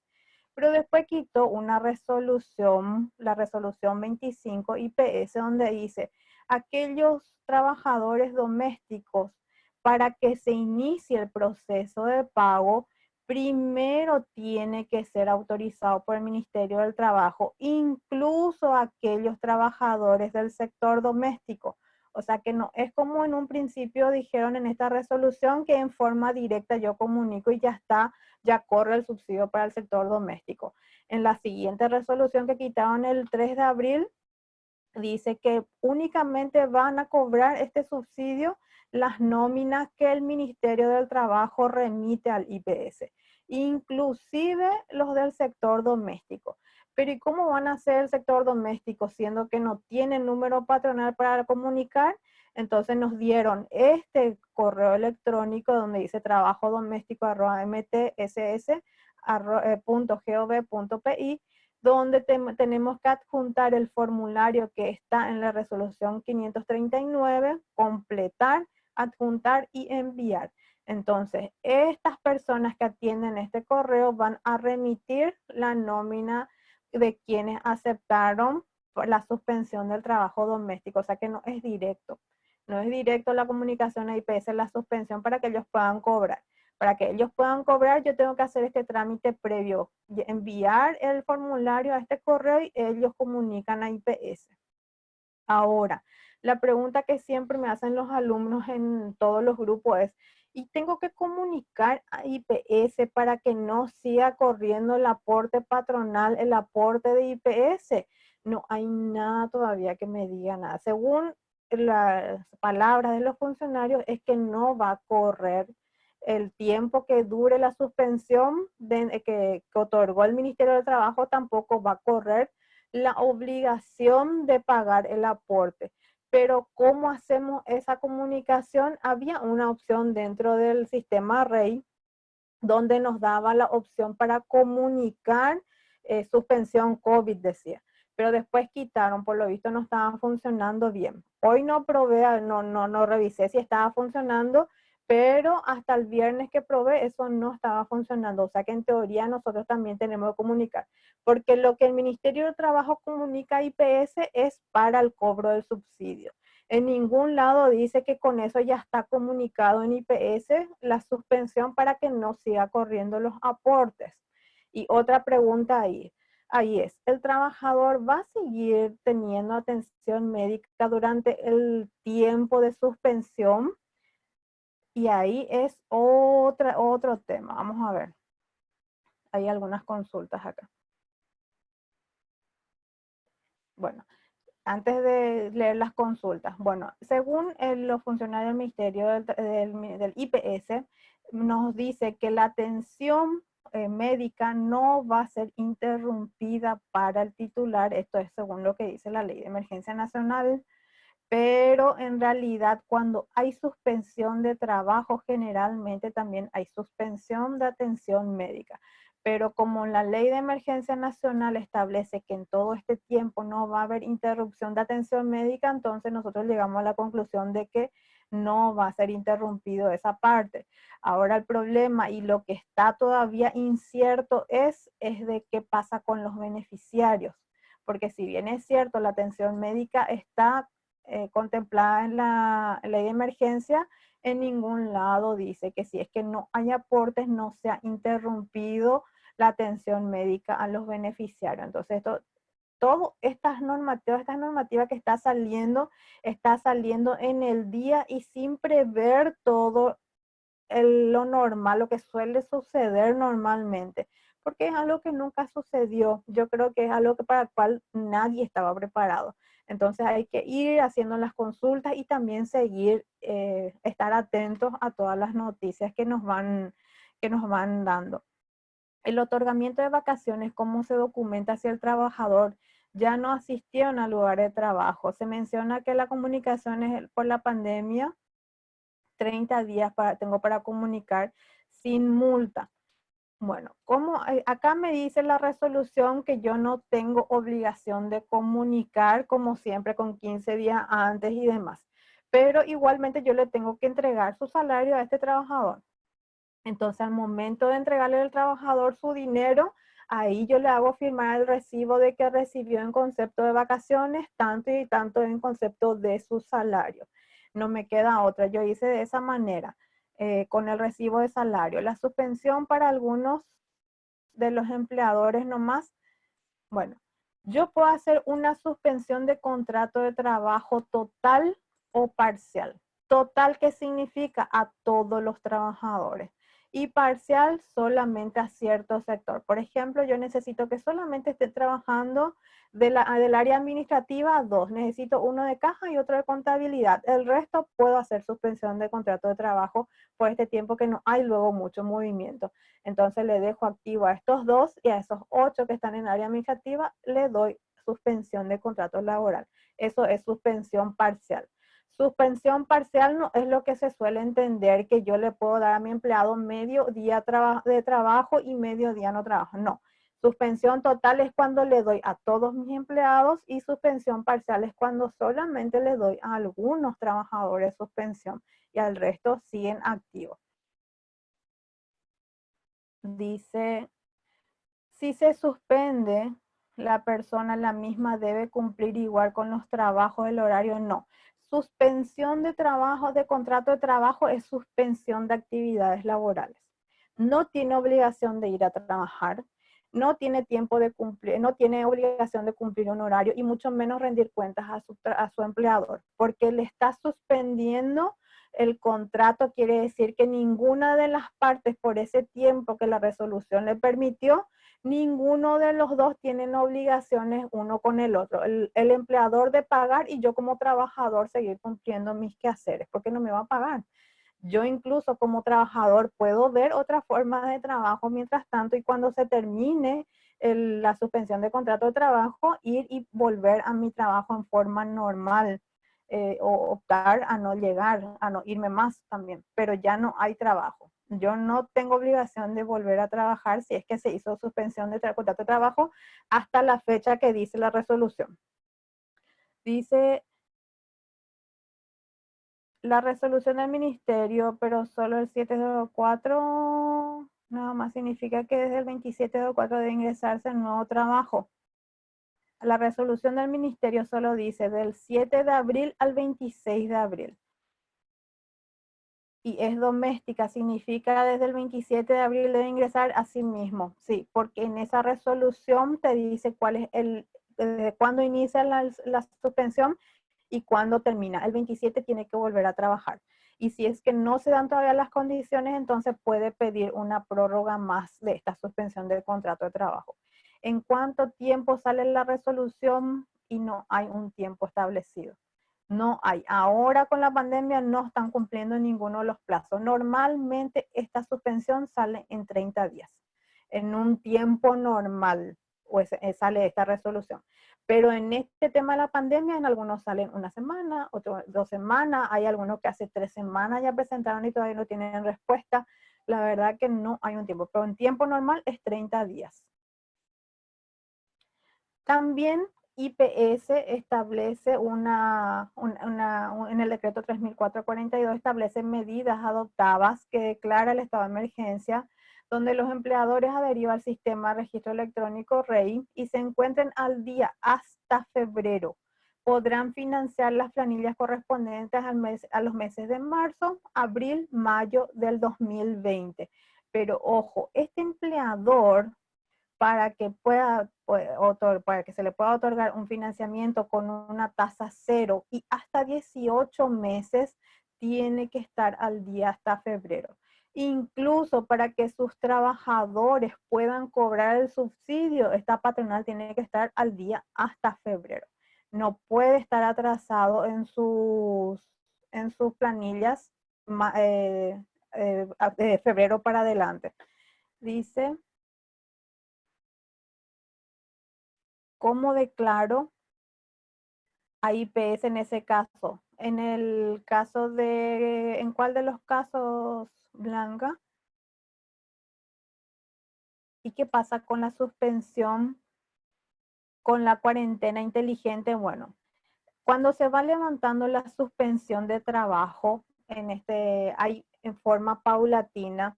En el Código Laboral establece que la patronal tiene que avisarle en forma fehaciente a cada trabajador que ya se va a levantar, o sea que tiene que avisar cuándo se va a levantar la medida. La fecha tope es hasta, por ejemplo, el 24, 27 de abril que decía la colega, hasta el 27 de abril creo que era. Bueno, entonces yo pongo un cartel y el trabajador tiene dentro de los 10 días para presentarse en el lugar de trabajo. Si yo le avisé y el trabajador no viene a trabajar, entonces se da por terminado el contrato de trabajo.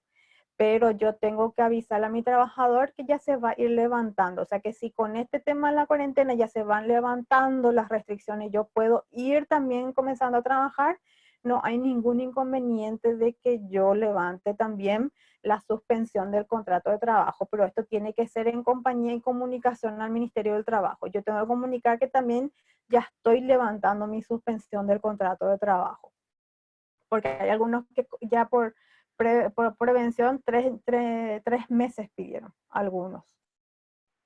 Dice, ¿cómo declaro en IPS? Se puede deducir el sueldo del trabajador y cómo declaro en IPS, el Ministerio del Trabajo. Bueno, si es que se hizo suspensión del contrato de trabajo, no hay obligación de pagar IPS, pero hasta un momento no nos dijeron cuál va a ser el mecanismo para comunicar que ya hay una resolución de suspensión y no se siga generando los aportes. Pero si yo no hice suspensión y dejamos de trabajar y directamente a los trabajadores yo le estoy pagando por parte o por días o por hora nada más lo que está trabajando, igual yo voy a tener que aportar por el mínimo, por el salario mínimo. No voy a poder deducir. A no ser que llegue a un acuerdo con el trabajador y bueno, y digamos ahora vamos a hacer un acuerdo que vas a hacer un empleado a tiempo parcial o vas a hacer un jornalero por este tiempo que dure la pandemia y luego que termine la pandemia volvemos a la condición normal de trabajo. O sea que yo puedo aportar por menos, pero para eso tengo que hacer un cambio y el trabajador tiene que estar de acuerdo porque tiene que haber una firma de contrato para poder hacer el cambio de cotizante en IPS y así baja también la base imponible. Pero si no hay suspensión, voy a tener que pagar. O si es que no hay un acuerdo entre los trabajadores para trabajar menos horas y bajarle de cotizante, entonces voy a pagar el mínimo. El mínimo voy a pagar. Nosotros solicitamos la suspensión desde el 14 de abril, consulta, el 1 al 13 de abril debo pagar el salario. Y mira, en el código laboral no establece nada que yo como patronal tenga la obligación de pagarle a mi trabajador si es que no cumplió con sus haberes. Ahora, en este caso que es un caso fortuito de fuerza mayor, ¿cuál es la postura del Ministerio del Trabajo? Que tenemos que pagarle. Esa es la postura. Pero legalmente hablando, en el código laboral no establece nada en que yo tenga que pagarle a alguien por días no trabajados. Trabaja, cobra. Si no trabaja, no cobra. Ahora, en forma excepcional, el Ministerio del Trabajo tiene la postura de que si yo no hice la suspensión del contrato de trabajo, voy a tener que pagar. O sea que por este tiempo voy a tener que pagar si no quiero llegar a pelearme con el trabajador y todo eso. Pero esa es la postura del ministerio. Pero según abogados laboralistas no es legal y yo apoyo eso. ¿Por qué? Porque si no hay trabajo, obviamente no hay también obligación de pagar. Pero ahí la patronal tuvo que haber ya comunicado la suspensión para que no tenga la obligación. ¿Cómo se cambia el cambio de cotizante? Ambas partes tienen que firmar una adenda y yo como trabajador leería 10 veces la adenda para que el empleador no se me quiera hacer el avivado y el empleador me quiera disminuir a jornalero. Yo, por ejemplo, soy cotizante general, quiera disminuir más a jornalero y ya por tiempo indeterminado mantenerme como jornalero. Que haya una cláusula donde diga que es por el tiempo que dure la pandemia. Pero eso también implica que yo voy a trabajar menos horas. ¿Voy a cobrar menos? Sí, está bien, vamos a llegar a ese acuerdo para yo no dejar de tener un ingreso. Pero voy a trabajar también menos horas, porque hay algunas patronales que son muy vivas que nos dicen, bueno, yo te voy a bajar el sueldo porque esto es lo que te puedo pagar, pero igual me exigen a que cumpla las 48 horas semanales, que cumpla con todas mis obligaciones como si fuese un tiempo normal. No, hay una reducción de salario, hay una reducción de tiempo de trabajo también, y ahí tiene que haber no, las horas ya depende de cada patronal, porque fíjense que ahora nosotros tenemos varias opciones como patronal. Nosotros como patronal tenemos opción de empleo a tiempo parcial, que es por hora, o jornalero, que lo mínimo es 18 días de aporte, ya depende de la envergadura de la empresa. No hay un mínimo que yo te pueda decir porque depende de la actividad que cumplan y cuánto tiempo vos le necesitas a ese trabajador cumpliendo sus funciones. Bueno, también resuelve prorrogar la presentación de las planillas anuales que normalmente tendría que haber estado venciendo este 30 de abril. Las planillas anuales vencen el 31 de mayo. IPS da una compensación económica a los trabajadores, pero ojo, son trabajadores en estado activo. O sea que no, es que fueron despedidos. Son trabajadores en estado de activo que no ganen más de 2 salarios mínimos y que ya tengan la resolución de la suspensión del contrato laboral. La ley 6.524 de emergencia nacional lo que hace es establecer un fondo para poder dar esta ayuda económica a los trabajadores. Y me dice acá, los recursos serán utilizados para gastos vinculados al subsidio de reposo por enfermedad o sea que aquellas personas, perdón, trabajadores que son afectados por la enfermedad COVID puedan recibir también un subsidio por reposo. O sea que este dinero tiene dos fines. Uno es por el reposo y otro es por la ayuda, la compensación económica por no trabajar. Pero esa compensación por no trabajar. Ahora por el reposo sí es un poquito más por los días, se va a hacer el cálculo por los días de reposo según las normas generales de reposo, nada más que va a figurar en un ítem diferente, dice la reglamentación, para poder controlar cuáles son los fondos que fueron utilizados según la ley de emergencia. ¿Cuál es el otro fin que le van a dar? Es la ayuda, la compensación económica. Y esta compensación económica es para aquellos trabajadores que estén en estado activo, no ganen más de 2 salarios mínimos y ya tengan la suspensión del contrato laboral. Pero ojo, es hasta el 50% del salario mínimo por única vez trabajadores activos y que no ganen más de 2 salarios mínimos. O sea que aquellos trabajadores, yo escuché ya patronales donde dice, vamos a suspenderle todo, que IPS se encargue de pagarle. Y no es tan así, porque hay trabajadores que ganan más de 2 salarios mínimos o justo en febrero recibieron una comisión alta, pero su salario es mínimo, lo normal es mínimo, pero su comisión justo superó los 2 salarios mínimos en febrero y en enero, por ejemplo, o diciembre, que también es un mes alto generalmente de venta. Entonces, en ese caso, ese trabajador no va a tener una compensación. Y no es si es que yo hice una suspensión del contrato de trabajo por 90 días, que por los 90 días va a recibir esa compensación. Es 50% del salario mínimo y por única vez. Y es más, leyendo la resolución, ese 50% te dice que a lo mejor te dan varias veces, no es que te va a desembolsar todo de una vez. O sea que hay que ver también cómo está operando. Yo no tengo todavía casos de que estén recibiendo, sino que están en gestión, pero es por única vez y tiene que esperar al trabajador a ser avisado para ir a retirar ese dinero.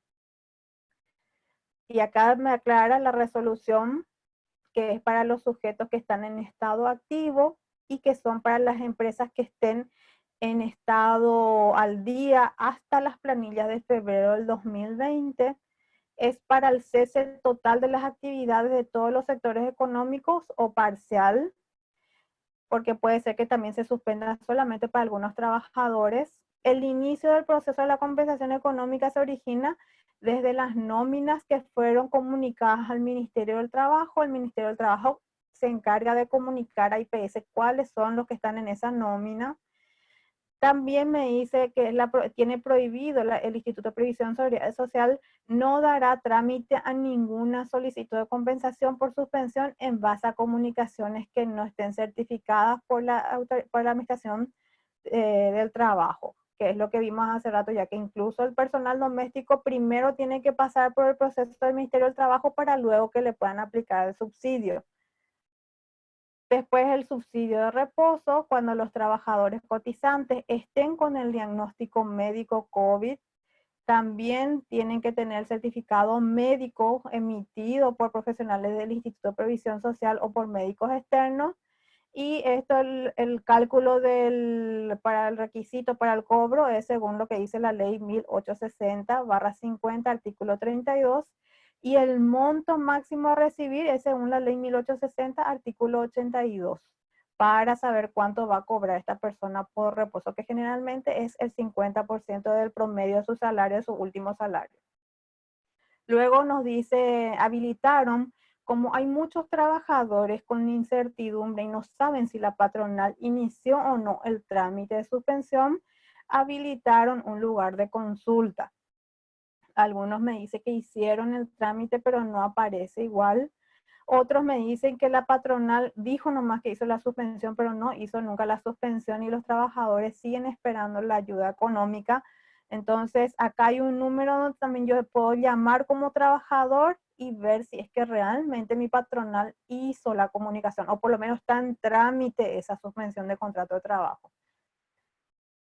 Y después está el subsidio para el sector informal o a los cuentapropistas, como lo llaman, que somos nosotros los independientes.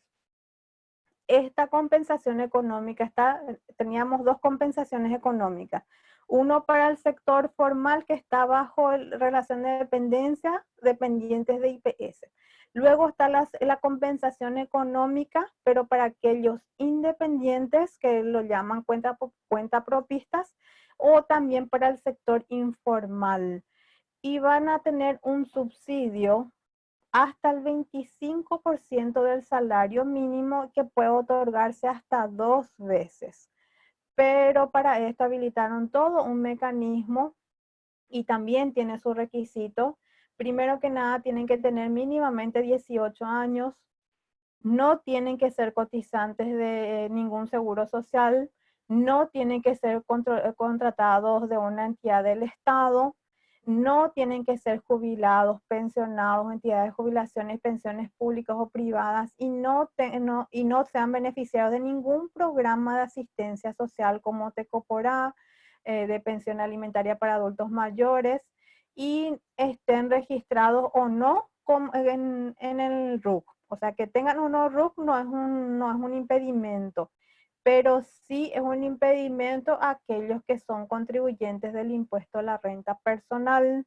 O sea que el requisito es que sea mayor de 18 años, no tenga ningún tipo de asistencia por parte del Estado. Si tiene RUC, no puede ser contribuyente del impuesto a la renta personal.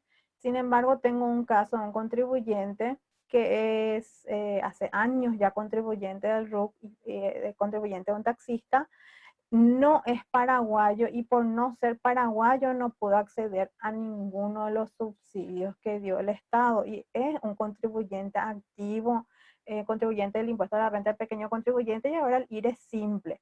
Es lamentable porque es un sector que está contribuyendo siempre con todos sus impuestos y hoy se encuentra imposibilitado de seguir trabajando y no puede acceder a este subsidio. Realmente es lamentable por no tiene cédula paraguaya, pero tiene nacionalidad argentina, por eso le negaron.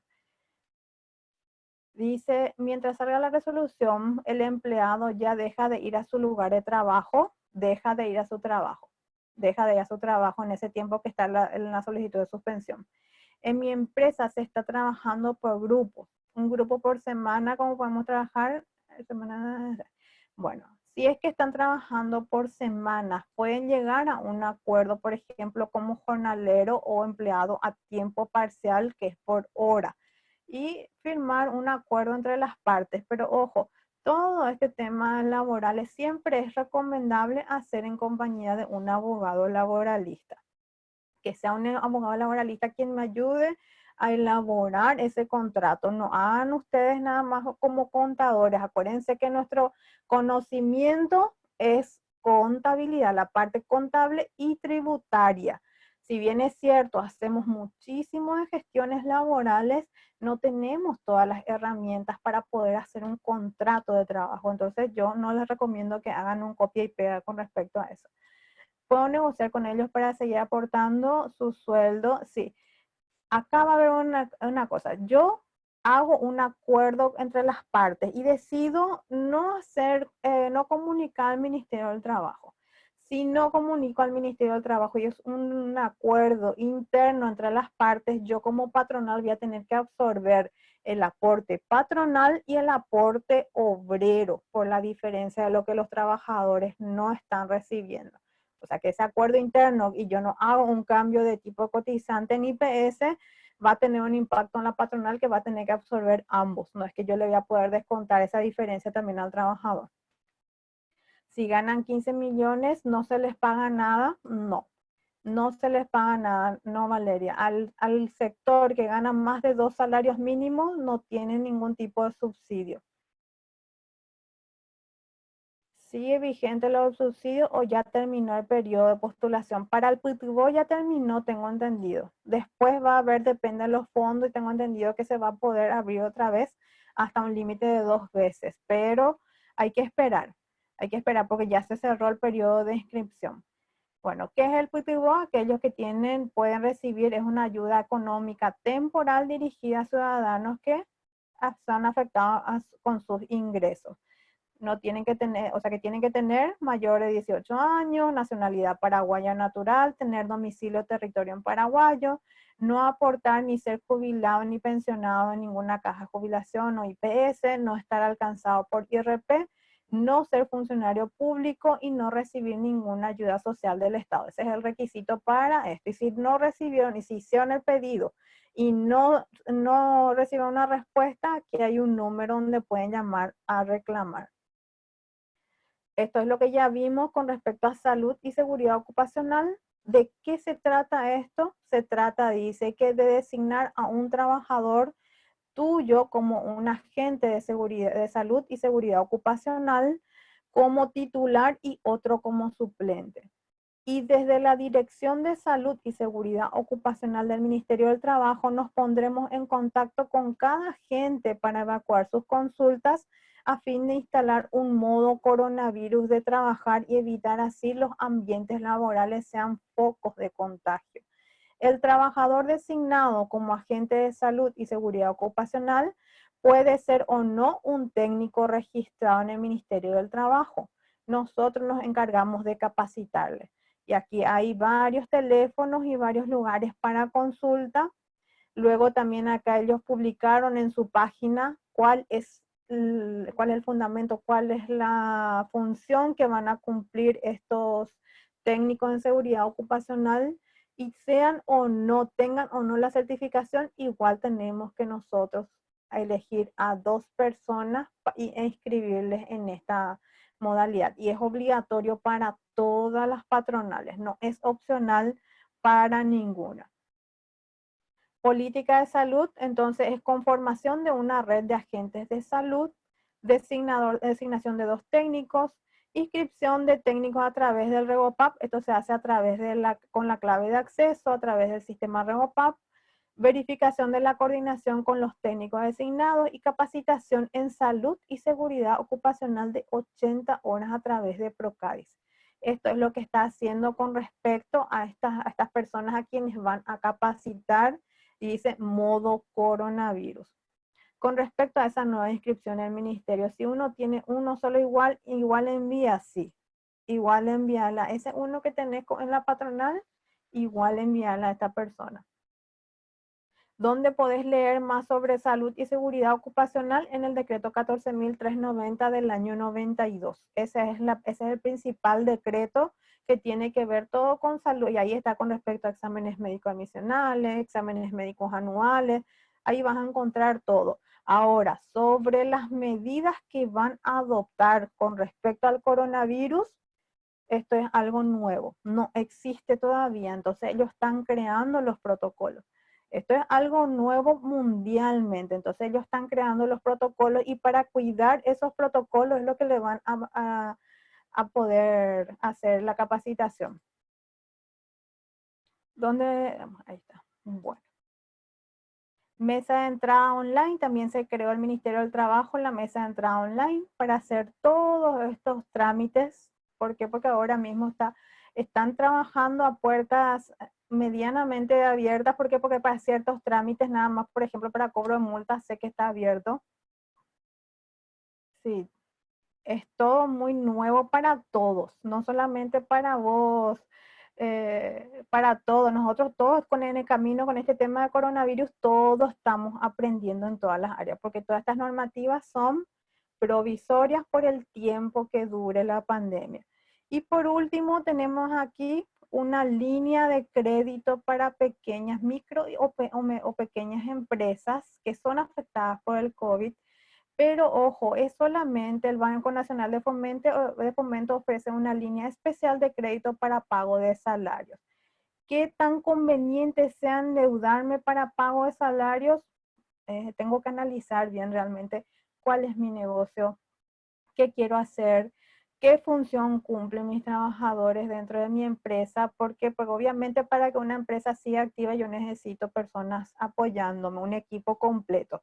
pero deuda para salarios, yo no sé qué tan saludable pueda ser para una empresa. Una deuda para activarse, para capitalizarse y poder seguir funcionando estaría espectacular, pero una deuda para pagar salarios, yo pensaría dos veces. Yo más bien optaría por un préstamo para mi pymes por Banco Nacional de Fomento que están dando también, pero para reactivar mi negocio. Eso es lo que yo elegiría como empresaria al menos.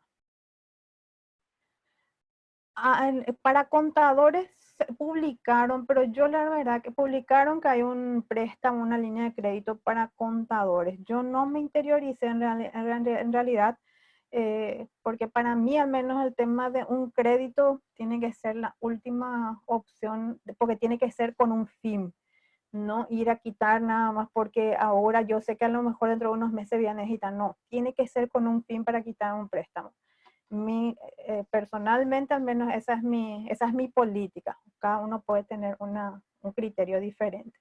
Bueno, con esto llegamos al fin de nuestro taller de hoy. Les agradezco mucho por habernos acompañado. Muchas gracias a todos por la confianza y realmente espero que les haya servido y que sea de utilidad todos estos materiales que están a disposición de ustedes. Espectacular. Muchísimas gracias a todos. Nos encontramos en el próximo Free, que es del mes de mayo. Muchísimas gracias. Chao, chao.